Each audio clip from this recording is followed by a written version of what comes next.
And from the peace movement, he also walked his way to civil disobedience and animal rights.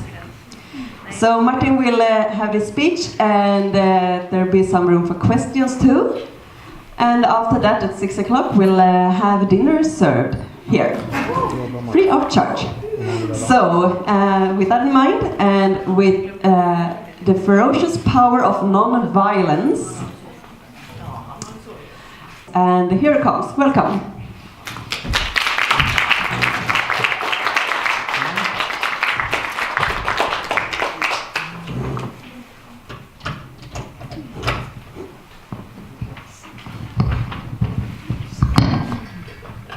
All right, thank you, and it's a pleasure to be able to say a few words about this. It's hard for myself to believe that even though I have spent many years working on non-violence in workshops and presentations, I haven't actually had presentations specifically on non-violence and animal rights. So I tried my best quite recently to put something together. We'll see. I haven't learned it by heart, so I have a few notes that will help me. I hope you don't mind.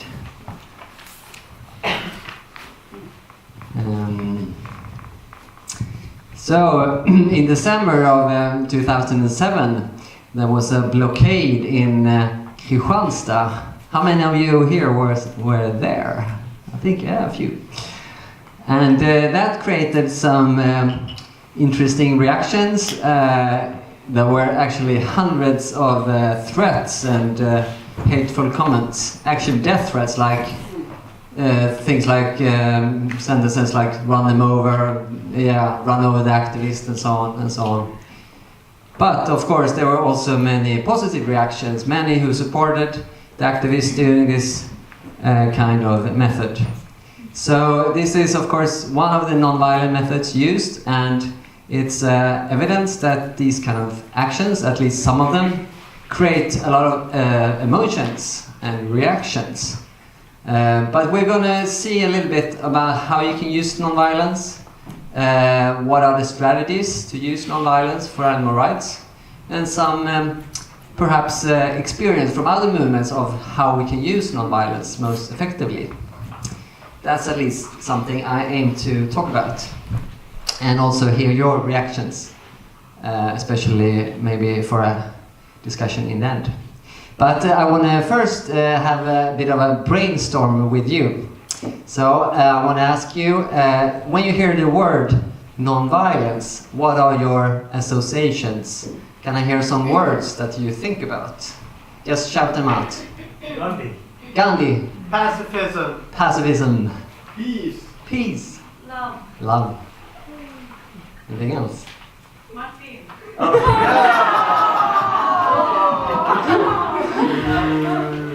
Martin Skadal or Martin Luther King maybe?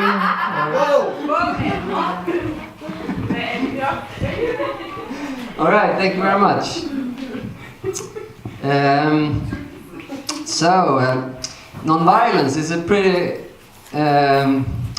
hard word to define. It's like the word democracy, you know.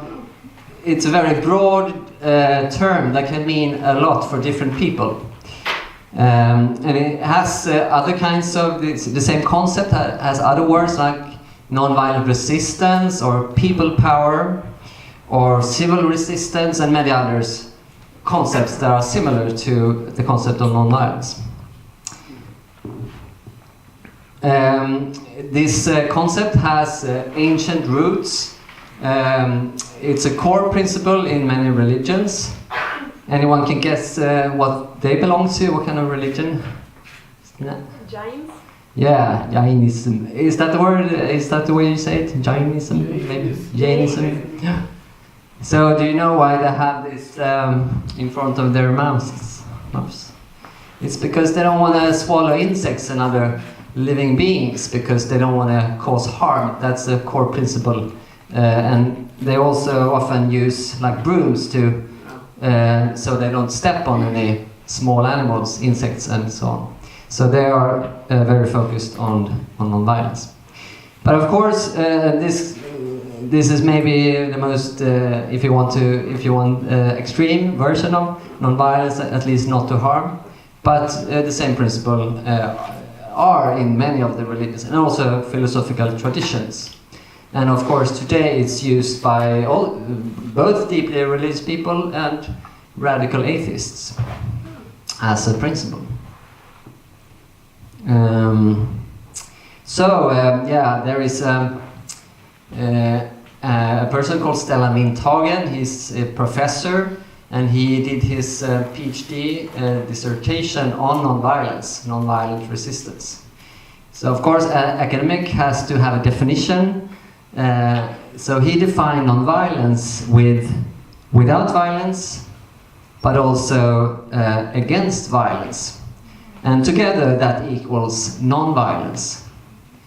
If you want to put it in a sentence, you can say struggle against violence without yourself using violence.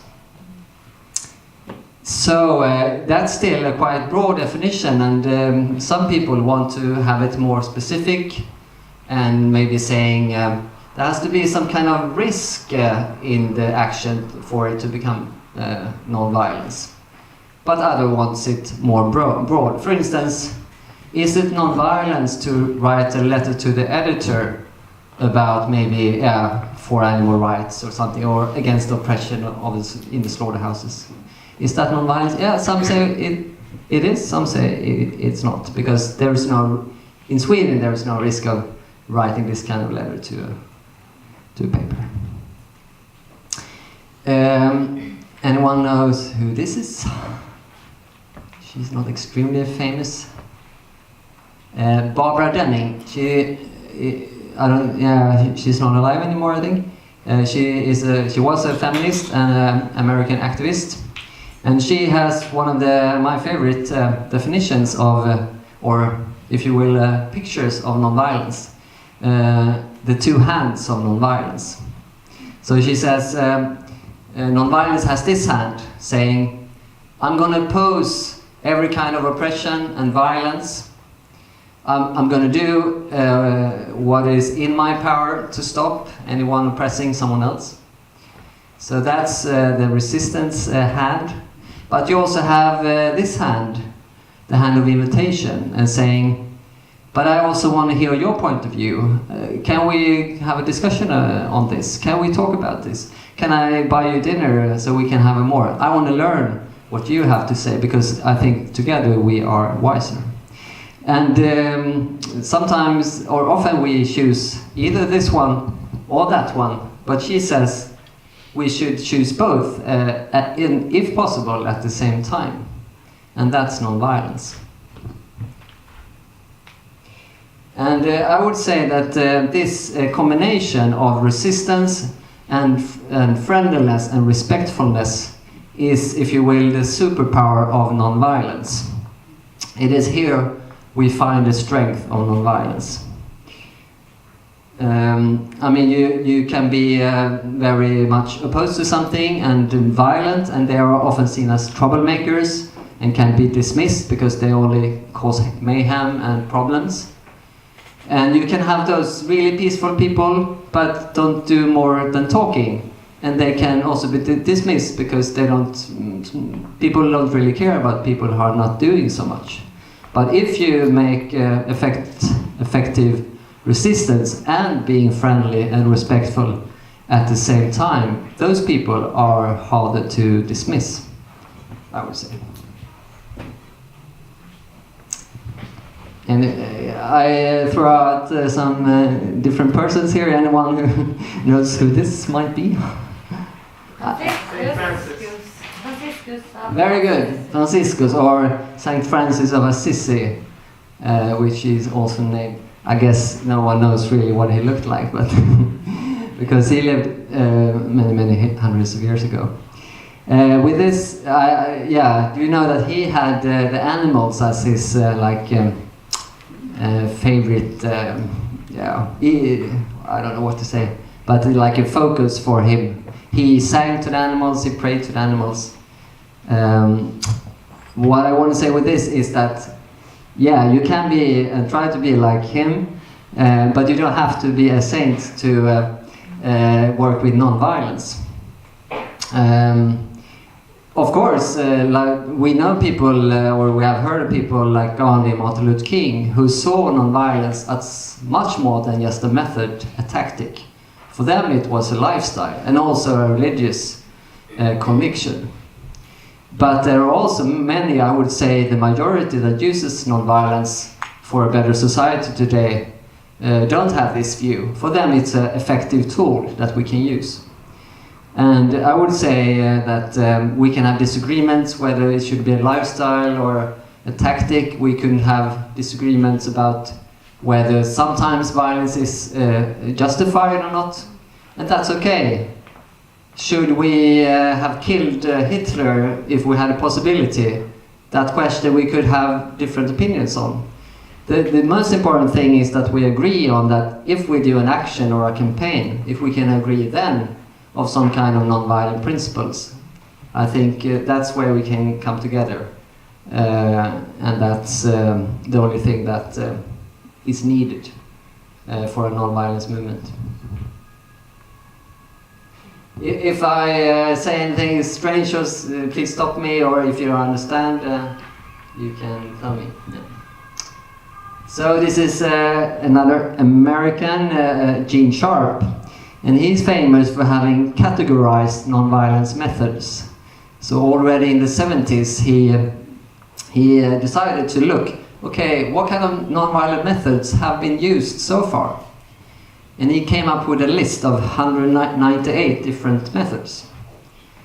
And he categorized them into 3 different categories. So we'll quickly look at them. They are protest and persuasion. What could that be? What kind of methods do you think are included in that? What do you think? Yeah. Like the one we had today with Fish Day? Yeah, very good. Showing signs, showing support, trying to persuade others by messages. Could be speech, political speeches, could be demonstration, marches. Yeah, things like that. Then we have non-cooperation, and that can be like Disruptions. yeah, I don't know, disruptions. I would take the third category, which we were talking about. Yeah. Maybe like when you sit in front of trucks and stuff like this, and you don't want to move. When they ask you to I would say that's also the third category. We come to. This is gonna be tricky. If you boycott something that you don't want Yeah. to participate in. Exactly. So non-cooperation is to say, I'm not going to partake in this. I'm not going to contribute to this kind of violence. So if you boycott a product, you say, I don't want to support this with my money. There is other forms like strikes. I don't want to contribute my labor to this company or this thing. So that's another non-cooperation. Now we're getting to your examples. Non-violent intervention, where you decide to put your own body in front of something or stop something, and blockade or disruption.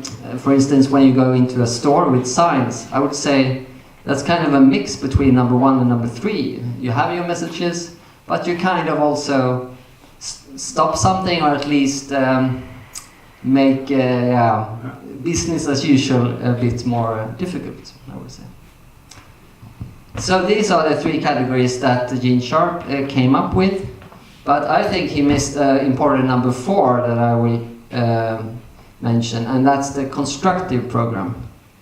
And this was something that Gandhi talked about. I think he came up with a name, and that's methods that show an alternative that builds the society that we want to see already today. So these 3 first ones are, of course, different protests of showing we don't support this, we want to stop this. But the number 4 is to say, yeah, we want to stop that, but we want to have this instead. And we're going to talk about what that could be in the animal rights movement. So, hope this is not too long. So is non-violence effective? Well, this was a question that many had many in academia thought that violence is more effective, though of course it's more costly because it takes more lives. But there were two women that went to academic researchers, Erica Chenoweth and Maria Stefan, that wanted to see, is violence or non-violence more effective? And they thought that violence was more effective, but they came up with this result.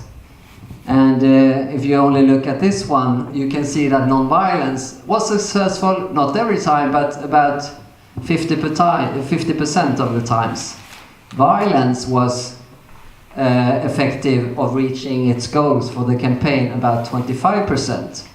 So according to this was 323 cases of either non-violence resistance or violent resistance during the 20th century that they compared. So almost everyone amazed that non-violence seemed to be twice as effective in general as violence. And for many of us this is surprising, because I think we get taught that if you have military, if you have enormous resources of money and materials or political power like our top politicians, then you have the power, then you can change society. Isn't that what we're taught? But they, these who are teaching us this forget that it's really about people. If you don't have the support of the voters or the consumers, or what if the soldiers don't follow the orders, then you suddenly have no power. The company don't have any power without consumers, without workers. The state doesn't have any power without police or soldiers or citizens that wouldn't vote or support them. And this is something we can use in a movement against violence. So, let's see. Where are we? So now I want to talk to you about why is nonviolence so effective. And I want to touch upon 4 different aspects of nonviolence. The first one is the means and ends go together. So animal activists, of course, want to stop the oppression and the suffering and killing of animals, right? So it's a struggle against oppression and violence. So that's why it doesn't really make any sense, this is my opinion of course, to use violence to fight violence. And it was Gandhi who said, the means may be likened to a seed, the end to a tree. And by this he meant that if you want to create a non-violent world, that is a world that is based on peace and respect, then we should also use the same kind of methods, non-violent methods. For some militant activists, they might think, oh, non-violence is too weak, we have to have more stronger methods. But today we have many examples of how it can be very powerful, something that could look very tiny, like Greta, who started a school strike. She was one person with one sign outside the Swedish parliament. But today, thousands and thousands have taken up her idea, because I guess she had a good tactic, she had a good idea, and she's also a good spokesperson, of course, for the climate. But it's a small example of how powerful an idea can be, I think. The second aspect I want to mention is that nonviolence confronts violence. I'm sure you recognize this person, another famous, we already mentioned him, Martin Luther King. He and many others had a campaign in Birmingham in 1963, one of their biggest campaigns ever in the civil rights movement. One of the worst cities when it comes to racial segregation at that time. They got locked up, as you can see here, in the Birmingham jail. for actually sit-ins and marches. Those were deemed illegal because they, at that time I think it was too threatening for the states to be able to allow these.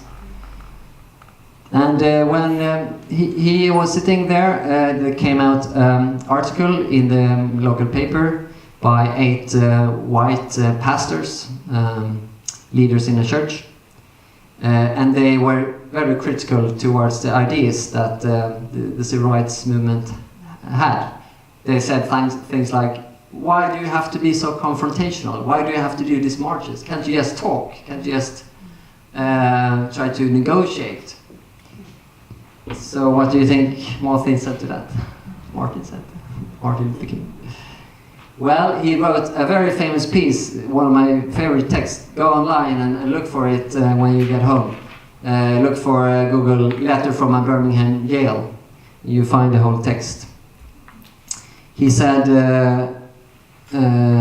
this: we who engage in non-violent direct action are not the creators of tension.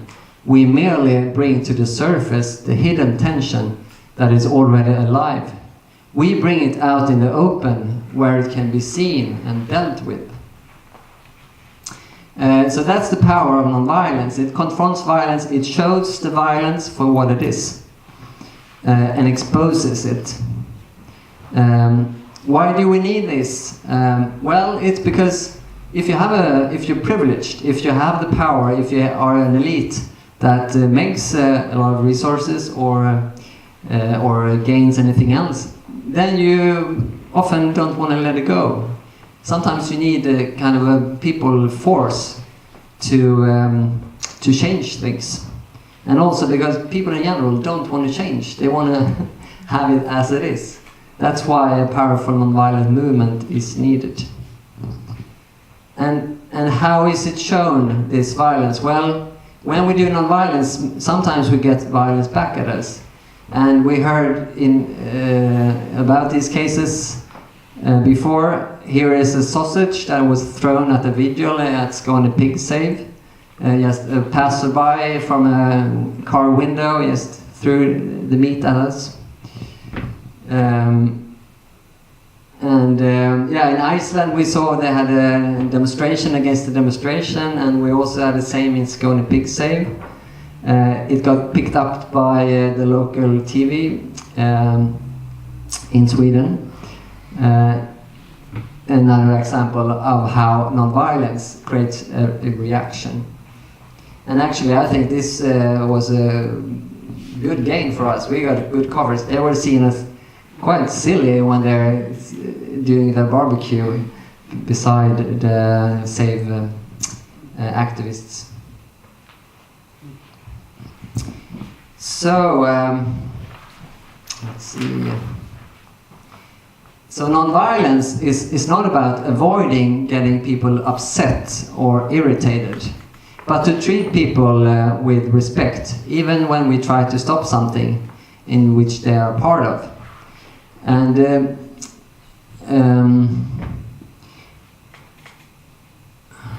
what I was thinking here.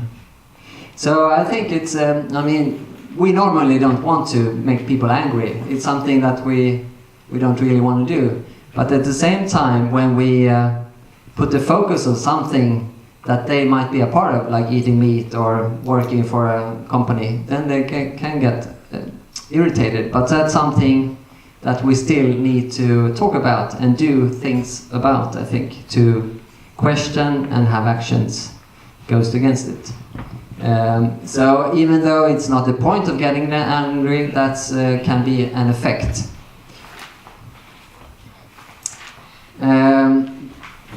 Swedes know this face, I think. Henrik Sjöhult, he was in a show in 2017 called Köttets lustar, where they had quite a lot of pictures from the animal industry. And a new friend of mine called Eva, who is in Skåne, she told me on Facebook that she had seen this show, and she began to question, is it right to eat meat? But she didn't really dare to make the change. she didn't really know how. She had doubts whether she could do it or not. At the same time, this blockade happened that I mentioned in the start. Maybe you recognize one or two people in this picture. So she heard about this, and people at her work discussed this blockade, and some of them were really angry and say, "Oh, these people, they must be insane. Look at these poor animals, they have to suffer in the cars because they stop the traffic." We heard this a lot. And so Eva thought about this, the reaction that she got from the colleagues, and was thinking, "Oh, I don't think they are insane. I mean, they must have a very good reason to take the risk of sitting here in front of these giant trucks." So this made her to go online and do some own research. And what is this industry about? What makes people do these kind of things? And today, and by doing that, she got convinced that, yeah, I can go vegan. And today she's an activist. This is Eva at the Skåne Pig Save vigil.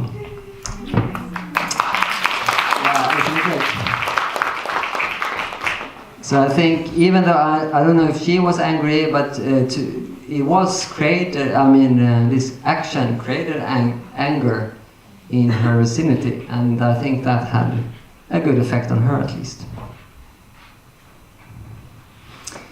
So there was a question in a poll in the US a couple of years ago asking people how many agreed on that all slaughterhouses should be banned. How many do you think said yes? Do you have any idea? Any guesses? Of the whole population? 47% said all slaughterhouses should be banned. That's a pretty high number, isn't it? So the good thing is, of course, that they agree on what we agree on, what we think slaughterhouse should be banned. The bad news is, of course, they don't act according to this belief when they go to the store or the restaurant, and they don't go out becoming active to ban slaughterhouses either. But I think one of the things we can do is to try to make their really beliefs. I think it could be true beliefs that they have empathy for animals. They don't want animals to be killed, but to help them to see the conflict that there really is between their values and their actions.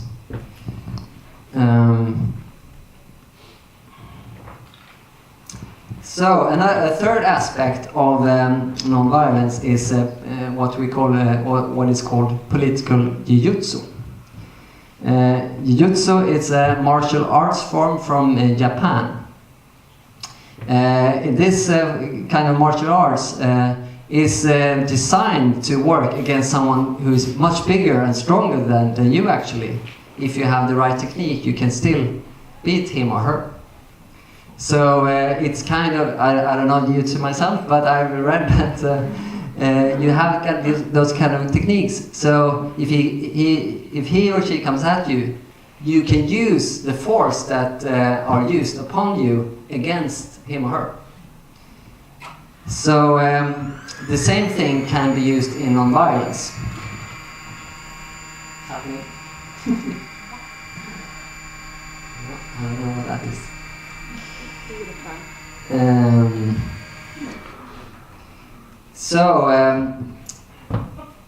Do you know this picture? Anyone recognizes this picture? Can I see a hand? Anyone? Yeah? One at least. It's an old picture, but it was very famous when it came about. It's from the 60s, also in Birmingham, if I'm not mistaken. And yeah, you can see what's happening here. This was during a demonstration, so this is, of course, a black young guy who is being attacked by a police dog. This picture was published in the front pages of many major American newspapers the day after this demonstration was held. And I think, and it's famous for the impact it had on especially the white population of the US. of thinking, oh, this can't go on. I mean, here we're sending dogs on young people just because they have a different color of the skin than we do. And this is one example of political jiu-jitsu. They had this demonstration, and they put the dogs on them, and a very forceful police reaction. And because of this, the public really was swayed in the direction of the civil rights movement.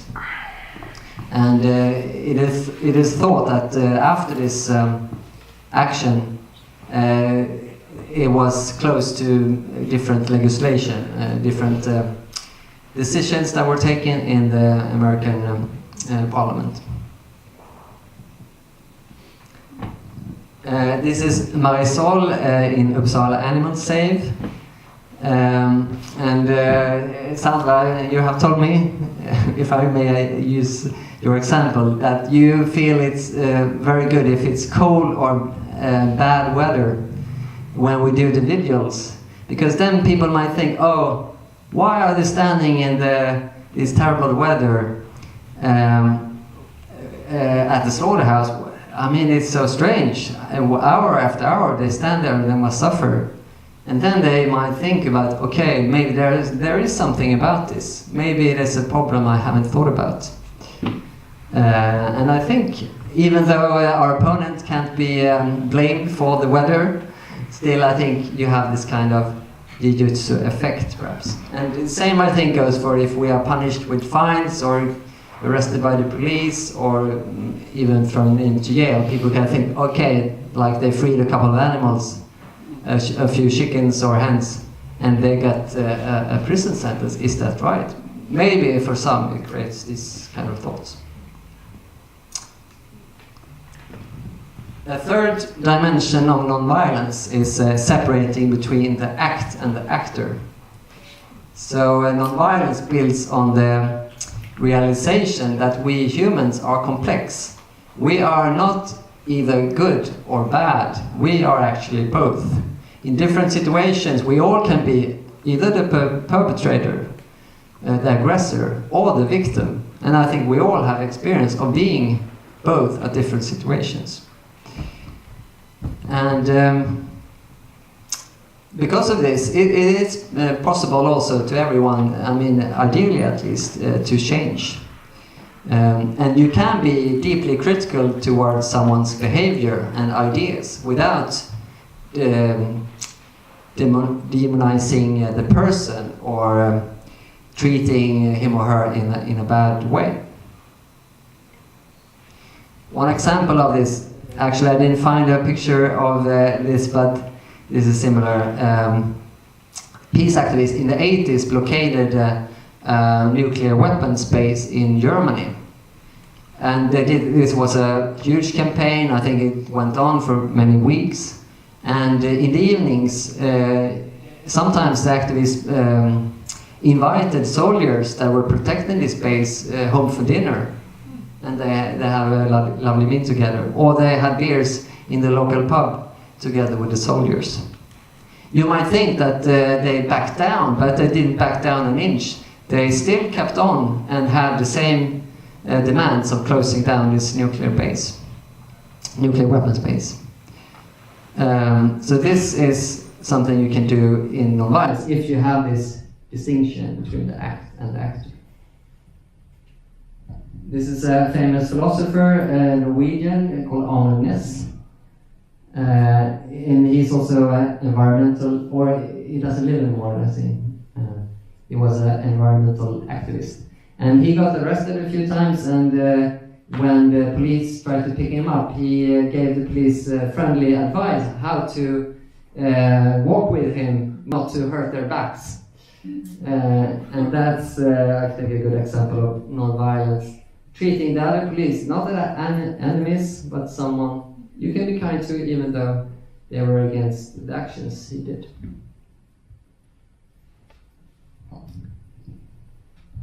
And if you treat your opponent with respect, with even friendliness,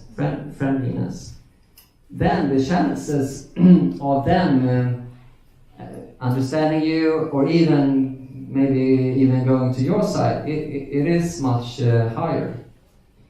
So there could be even cases where people that we see as opponents, like workers that support animal oppression, could be whistleblowers, like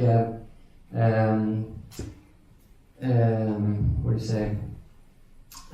Showing something about the industry, like maybe taking pictures or video inside of the slaughterhouse or farm or etc. to show the public. Because in the best case scenario, they would be convinced and see our side. But if we would be very aggressive towards everyone who works in these industries, then I think the chances are slim that they would take this, do this switch and work for us. So this is an example, a Save vigil at Håkanstorp with Animal Save Scar Boy. This young guy, he looks like a teenager, but he's the boss of the slaughterhouse in Håkanstorp.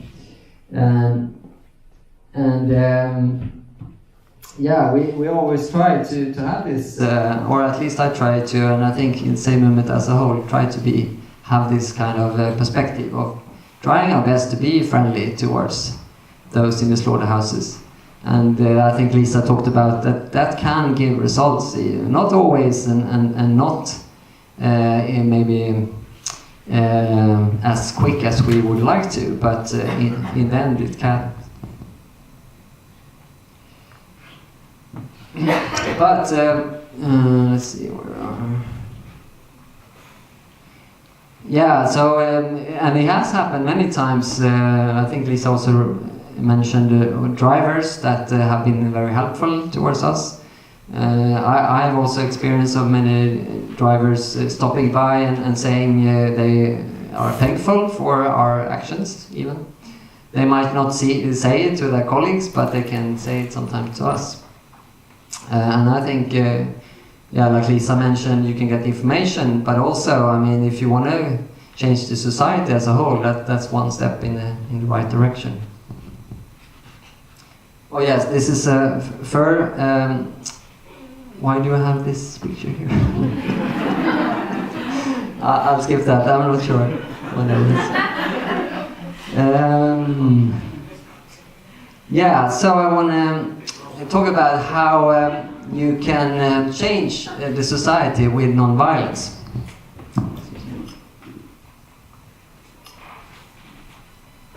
These were the 4 different dimensions I talked about, how it actually can work, but how does it make the change? So let's look at these 4 categories and see what we're doing. Protest and persuasion, non-cooperation, non-violent intervention, and the constructive program. So I think if you just want to pick one thing that we do in the animal rights movement, I think the one put most focus on is non-cooperation, and that is non-cooperation with animal products, i.e. going vegan. Do you agree with me? Is that the main focus of most of you over here? Yeah. And a boycott, if you look at the political method, is mostly more narrow. So it's a limited time that you boycott a certain company, and yeah, it's more limited, like maybe a brand or a particular store or something. So in that case, it's different because, of course, going vegan, for many, it's a lifestyle, and of course, it's all animal products, so it's very broad in its scope. But you can still say it's a kind of a boycott, I would say. So,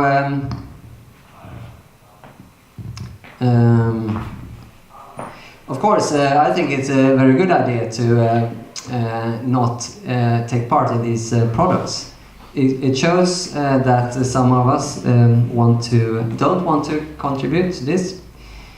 But we have talked a lot about what not to do, but not so much about what to do if you care for animals. And I think this could be a mistake, that we have put maybe too much focus on that and too little on others. because we do have many vegans today. At least we have many more vegans than activists. And let's look at another popular kind of category of methods. That's protest and persuasion. We have those of us who are active often use these kind of methods, like marches. Yeah, the vigils is of course some kind of protest and persuasion, silent speeches and so on. Interventions are much less used in the animal rights movement as a whole globally today. And it's not very strange because of course it carries often a high risk. Both of getting physically, sometimes, there is a risk of being hurt physically, but also, not always, but often it is some kind of a legal risk as well, of breaking the law. But I find that more and more of these kind of methods are getting popular. So we're having Meet the Victims. Kasper, you have been to quite many of these. Yeah. Are there any more that have done Meet the Victims? And the method is going into farms, right? And being like a small, maybe occupation of a farm, but very briefly, right? How long? Just a few hours? As long as possible. As long as possible. Yeah, but also documenting the situation, right? Yeah. To stay in there until we get the media attention we want. Right. And there is, of course, also open rescues, another example of intervention. What else? Mass open rescues, we have seen also blockades. There was one just this week, right? This is front page on the New York Times. It's not often that you come to this, one of the biggest papers in the world. The Australian protests, they had coordinated blockades around Australia of slaughterhouses, maybe also farms, I think. Yeah. And this created a lot of tension, and they said Patty Mark, who is a very impressive activist for decades actually, she was part of that, and she said that this was in the Australian news for days, a lot of it.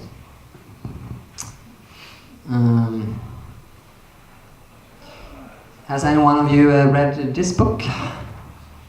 It came out a few months ago, The End of Animal Farming by J.C. Rees. I can highly recommend it. When it comes to these kind of tactics, like interventions, he says to be very cautious when it's more of confrontational tactics, like interventions would be counted as. And I agree partly with this, that these very powerful methods, so you should be kind of cautious. And I find it's a balancing act. Often you want to be radical enough to be mentioned, to be noticed, that it matters, and also, to get exposure for the messages you want to have. On the other hand, you don't want to seem very aggressive or, even hateful. I guess some can see it as. So how do you do this? How do you solve this tricky balance? Well, some do's and don'ts that I think is important. If you have a radical action, maybe not being aggressive then, like aggressive shouting, even if it's not hurting anyone physically, you can also avoid of being very aggressive in your tone. And of course also it has to do with the messages you have, not to use hate, but like Lena said, like we have in Save, a love-based approach, and this it's almost more important to be love-based if you do something radical, not to scare people away. And things you can do, also do's in these kind of actions, is to really be clear on your love-based message by having flowers or nice vegan cookies to give out to anyone, even your opponents. I think that makes it clear that you're not there to cause any harm. Now I'm seeing I should soon wrap up. Let's see. We have talked about that. Well, we come then to the fourth category, the constructive program. And I think we are pretty good at this in the animal rights movement. This is Albert at Gotlands djurfrihetstad, one of the sanctuaries we have in Sweden. And this is important because of course it's important for the animals, they're having a great time, and for the people living there as well. But it also shows what we want to see. We want to see farm animals being treated with respect, with friendliness, with love. It shows the visions we want to accomplish for every animal. Another one is to show food that we want to see, like Beyond Meat, plant-based alternatives to meat, to show there is no need to eat animal products. We have everything we need in taste and texture that we can. So if you want to put your energy in this, it could be investing in these companies or promoting these companies, asking your stores to take them in, of course. This is a bit controversial for some, but clean meat, like lab-produced meat from actual animal cells, is not in store right now, but it can be a game changer. Imagine if they actually can produce meat without hurting any animals or killing animals. That could make factory farming or any farming of animals obsolete. So I think that's really promising for all animals. Let's see what I want to end with.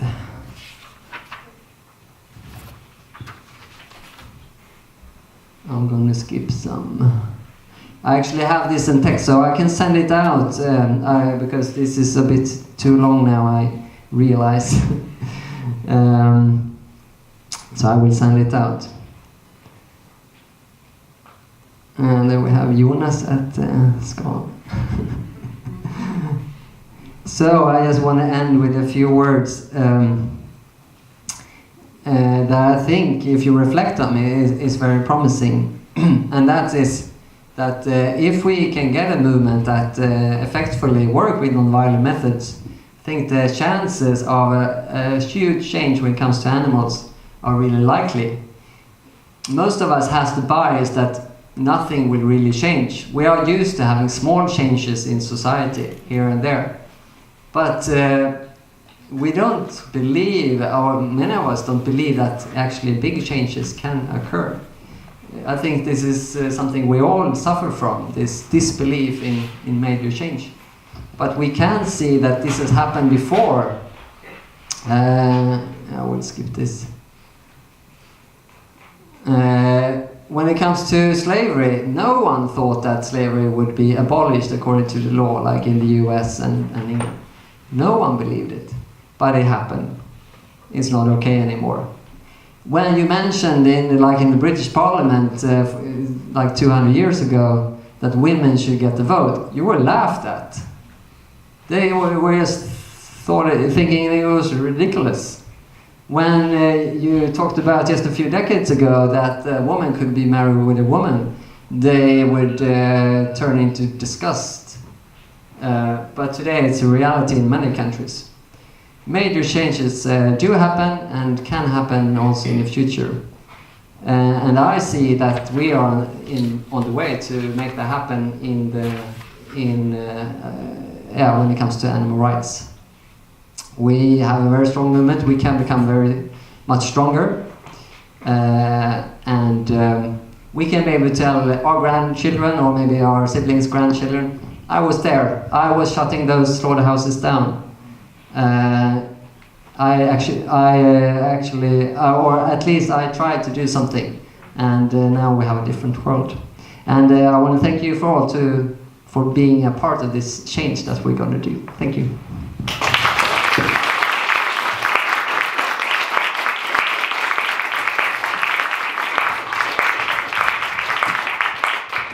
Thank you very much, Martin. And it's very nice that you can send the text. And I think from all the presenters, we will see what we can forward. And as mentioned, we will make a summary to pass along. Does anyone have questions to Martin? I think mentioned a lot of things. Yeah, can start here maybe. Do you think the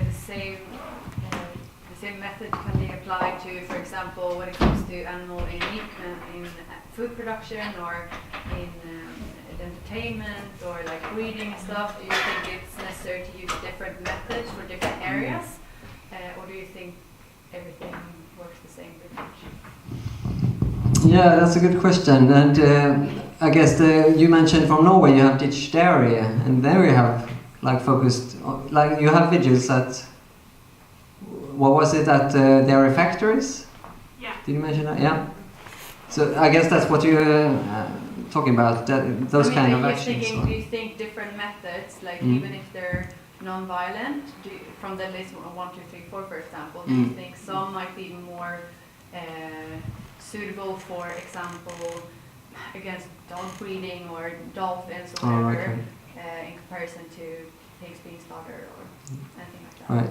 I will reflect on that. Do you want to add? Yeah, in Norway, like last week, and we do that every year, we have like the same type of visual thing in front of the circus, because they still use dogs and horses. We got elephants to go away from Norwegian circuses because of these demonstrations. So yeah, I would say it works. Yeah. But I want to just say, sorry? Huh? Yeah, can I just reflect on this first? It's difficult to, but I think we should think about what kind of methods are the most effective ones to this area, to this company, in this situation. And this time also can change during times. I don't have the answer right now to that, but I think it's important to just sit down, think about and compare. Is this method what we should use at this time, or maybe that's a better one? To actively, I think, make those choices, I think is really good. And not just be based on what we have done before or what feels good, but what is most effective right now, I think it's good. What do you think?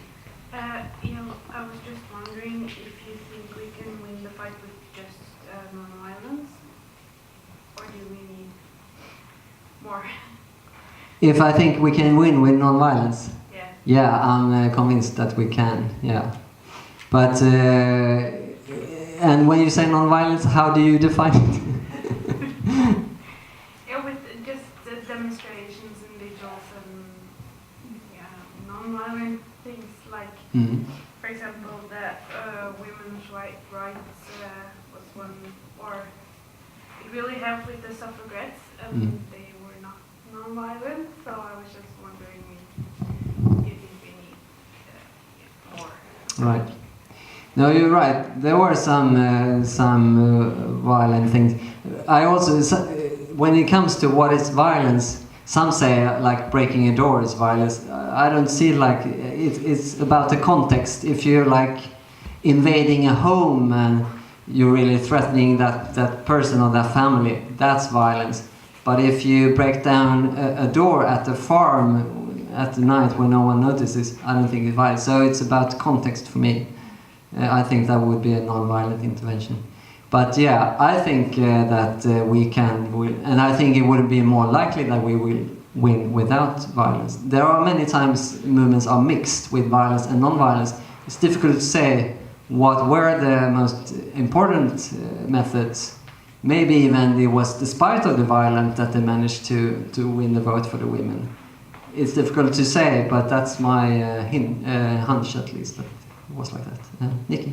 Yeah, to answer that question, right now the economic situation in our societies will not leave room for violent actions. It's just not going to work. It's just the day we see animal rights activists using violence is probably like months before those groups will be obliterated, because we still will have that power.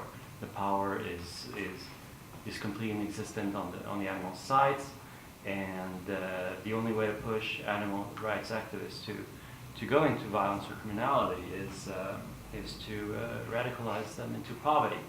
And this is something that it makes me think that there will be violence in the climate issues because we will have refugees, we'll have people suffering, people who have nothing else to lose. We'll find violence there, but that violence will not be aimed at saving people. It will be aimed at despair, exasperation. So I think that when you compare women's rights, black people rights, slavery and everything, we can compare the violence of a bunch of human guilt activists with people fighting for their own survival. They were oppressed. They didn't have the money to be, oh, well, I'm fine because I'm privileged. They couldn't do that. Now we know that women can be also privileged, and they can always take, if other women, for example, a feminist was going into violent actions today, I may say that feminism would die because all the white cis women will say, oh, I'm fine with how it is because violence does look interesting. So it's both unstrategic, but it's never really gonna work in the concept of animal rights activists, because the animals are completely powerless. They don't have opposable thumbs. They don't have assault rifles, and most of them cannot even break their own cages. So it's tough to end up in situations where you will have the amount of desperation from the oppressed fighting with violence against the oppressor. Thank you. Yeah. As you said, what do we define as violent? Is it, do you mean everything that's against the law, or like we're going to do this blockade and we're not going to obey what the police is saying, and I don't think that's violent. Yeah, there is a case, for example, a group of animal rights activists in France. If you like compare different countries and societies, you will see a big difference. Like this climate is very Swedish, very lagom. So you will not see people running into slaughterhouses and blocking the way or personnel while the other ones are rescuing pigs. But never say never. Yeah, but that's why some people try to make it happen, and then when we see how it happened, it's not the same. The police behave differently, the personnel behave differently. In other countries, perhaps they have to use some sort of physical dominance in a situation in order to protect themselves and to do their nonviolent action of liberating animals or doing a blockade. And you could qualify it as nonviolence in that context, but if you did the same thing in Sweden, it will be considered as extreme and violent, and they will immediately think, oh, that worker was pushed a few centimeters back, you could have killed him. And it will be labeled as violence in a society where this is not culturally normal or accepted.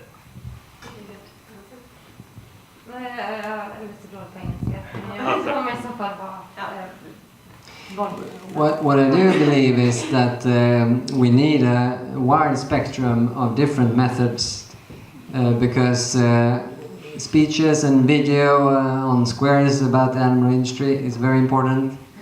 But I also think like interventionist methods are important, where you challenge more directly challenge the industry. Including with civil disobedience methods of different kinds. And I think we can take great inspiration from what is happening in other countries. I do believe we can get more of them to Sweden also. And to see, the different methods can give us different steps in the right direction. And as long as they are non-violent, I think they will get us towards our goal in different ways. And together, I think the mix of methods is very potent. That's where we can be most effective. Actually, yeah, Jonas. I think there's an aspect of intervention in the videos like we're really disturbing the circle of violence in the status quo. I mean, how they treat us, the police and the slaughterhouses and so on, shows that there's an aspect of intervention. And for me personally, that's very important, that we're actually also disturbing, stepping into the violence, all not that confrontational, but still we're disturbing the violence. Do you agree with that? Oh, yeah, absolutely, yeah. That's also why I find it like a good method. I mean, Gandhi said that we need to go where the violence is. And I think that hasn't been used very much in the animal rights movement until Save came along. And other, like Meet the Victims and so on. Yeah, Save is very important to go where it happens. And just because we go to the slaughterhouses doesn't mean that we have this particular company in mind. It's just to focus also symbolically on the huge violence. When we go to slaughterhouse, of course, it's not only that particular place, it's every slaughterhouse, it's every killing of animals. And I think that is very important. And you can see that also, of course, from the reaction we get, and we have seen that in many places. Yeah, like when you said how they reconstruct the slaughterhouse to try to get rid of us and so on. But yeah, and we have been thinking about this in different Save groups, how we can use the momentum and not making them too comfortable. We need to have that kind of challenging of the industry also with the Save videos, I think. Yeah. Do you think it's important or good to have specific organizations for specific areas like the Save movement or for vigils? Maybe like Alliansen is very wide, for example. Is it better to have specific organizations for specific things? Will it make it heavier, or do you think it's good to have like one for all causes or something like that? Right. Or a mixture, maybe? Yeah, no, that's a really good question. I've been thinking about it, and yeah, one of the aspects I like with Save is it's so clear. We know what to do. We go to slaughterhouses. We do our vigils. I like that, and I think that's also why it's been quite easy to start up new groups, and I hope they survive. But like you can find many animal rights groups that go to meetings, but they don't actually do much. They maybe sit and talk, and yeah. I don't want to look down on other, but I've heard about it, I've seen it. But we know what to do, we go to slaughterhouse. Now, like in the board, we have discussed this new development in the global Save of climate and health. That's a widening, of course. It's not so clear then exactly what every group will do, if you're a climate group or a health group.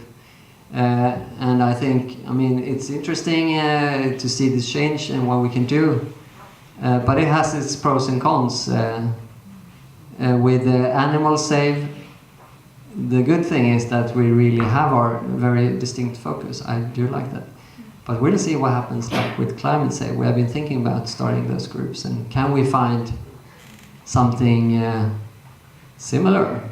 Maybe standing at like oil companies, or no, maybe not. Yeah, the feed companies maybe, as Anita suggested. We'll see. We haven't got enough food, have we? Yeah, but do we have food? It is here, okay. Yeah. Fantastic. But then maybe we'll have, do you want to say something? I will. Thank you for good questions and discussions.